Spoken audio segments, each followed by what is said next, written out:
Oh, sweetheart, come sit close for a moment, just a little closer. I want to tell you something I don't say out loud very often. The kind of story that sounds gentle at first, but stays with you longer than you expect. I wasn't always this quiet, you know. Once I was a little girl with scraped knees and stubborn hope, growing up in a house where the walls were thin and worries passed through them like cold air. We didn't have much, just enough food, just enough love, and long stretches where no one knew what to say. That kind of silence teaches you early how to be careful with your words and even more careful with your dreams. I learned how to smile when things were uncertain, how to listen instead of asking, how to pretend I didn't notice the holes in my shoes or the fear in my mother's eyes. When you grow up like that, you don't expect life to be easy. You just hope it will be kind. Then love came along, sooner than I was ready for. He had a laugh that made everything feel possible, and when he talked about the future, it sounded solid, dependable, like something that wouldn't disappear. We believed in that future. We built it slowly, carefully, one paycheck at a time, one promise stacked on another. I thought if we worked hard enough, life would leave us alone. But life doesn't always ask permission. Sometimes it waits until you feel safe. Sometimes it takes the very thing you're leaning on and removes it without warning. That's when I learned something no one prepares you for. Some moments don't explode. They arrive quietly, and afterward, nothing sounds the same again. And that silence, the one that came after, it followed me for the rest of my life.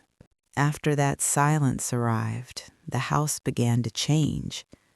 Not suddenly, just enough to notice. Rooms felt larger than they used to. Nights stretched longer than they should.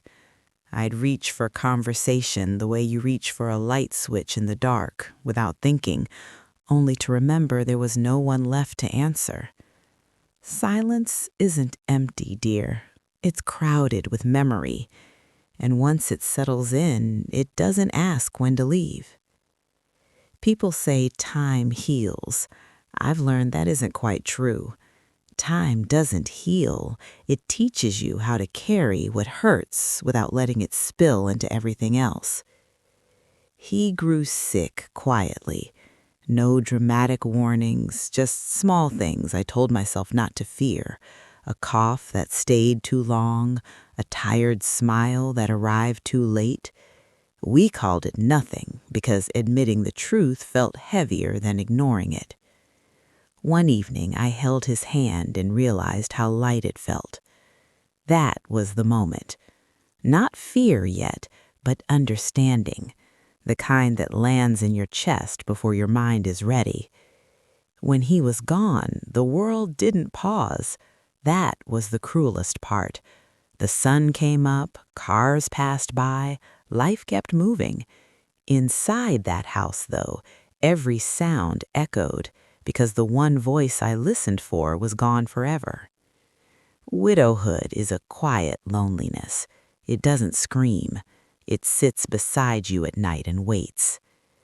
I became strong because I had to. I worked longer hours. I learned how to stretch meals and patience. I raised my children on tired bones and determined faith. I smiled in daylight and cried in rooms no one entered. I remember one school play clearly. An empty chair in the third row, a paper program folded and unfolded in my hands. I checked the clock and told myself, next time. There wasn't always a next time, and that's when I realized something that frightened me more than grief itself. I wasn't just losing him, I was slowly disappearing too. Some dreams don't die, sweetheart. They learn how to stay quiet, so no one notices they're gone. But what that loss took from me wasn't just joy, it was the part of me that used to recognize myself. For a long time, I couldn't name what I had lost. I told myself it was normal, that this was just what survival looked like. You raise children, you pay bills, you keep moving. You don't ask questions that might slow you down. But one morning, standing in the bathroom, I caught my reflection and didn't recognize the woman looking back. She wasn't sad, she wasn't crying, she was absent, like someone who had stepped out of her own life and forgotten how to return. That's when I understood what the loss had taken from me. It took my voice, not my ability to speak, but my habit of being heard. Somewhere between overtime shifts and packed lunches, I stopped saying what I needed. I stopped wanting things out loud. I became the person everyone depended on and no one asked how she was doing, including herself. I remember filling out a form once, years after he was gone. It asked for emergency contact. I held the pen in my hand longer than necessary. There was no name that felt right anymore. In that small, empty box, I felt the truth settle in. I had been strong for so long that I had erased the part of me that needed anyone. People praised me. "You're so resilient, so brave, so strong." They didn't see the cost of that strength. Strength taught me how to survive, but it also taught me how to shrink. I learned how to take up less space, how to make fewer wishes, how to fold myself neatly into responsibility and call it maturity. And the hardest part? No one took it from me. I gave it up willingly, one quiet choice at a time. But something unexpected happened later in my life, something that made me realize it might not be too late to come back to myself. It didn't happen all at once.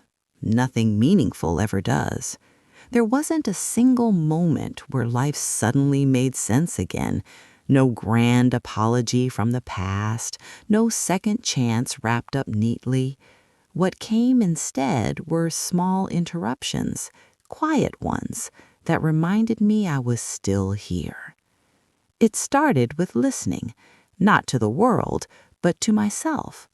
I noticed how tired I was of being invisible, how often I spoke last, if at all, how I'd answer questions with, "I'm fine," even when no one was rushing me. One day, I caught myself mid-sentence and realized I didn't even know what I wanted to say anymore. That frightened me more than loneliness ever had. Then there were the hands, a grandchild's hand in mine, warm, certain, unafraid. They didn't need me to be strong. They didn't admire my endurance. They just wanted me there, fully, honestly, imperfectly. That's when I understood something gentle and true. I hadn't lost everything. I had just stopped reaching. I began telling stories, not to teach lessons, not to impress anyone, but to remember myself out loud. Stories about who I had been, about mistakes, about love that didn't last forever but mattered anyway. And every time I spoke, it felt like reclaiming a small piece of ground I thought was gone. Life bends us, dear. That much is unavoidable. But bending isn't the same as breaking. I was still here, still capable of loving deeply, still able to sit with sorrow without letting it own the whole house. The silence that once followed me everywhere had softened. It no longer felt like punishment. It felt like space. Space where something new could quietly exist beside the old. And that's why I tell you this story now, because there's one last thing I need you to understand. I'm telling you this, sweetheart, because one day you may find yourself very quiet too. Not because the world has gone silent, but because you've learned how to carry too much on your own. You'll do what needs to be done. You'll be dependable.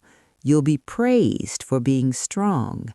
And before you realize it, years may pass without anyone asking who you are beneath all that strength.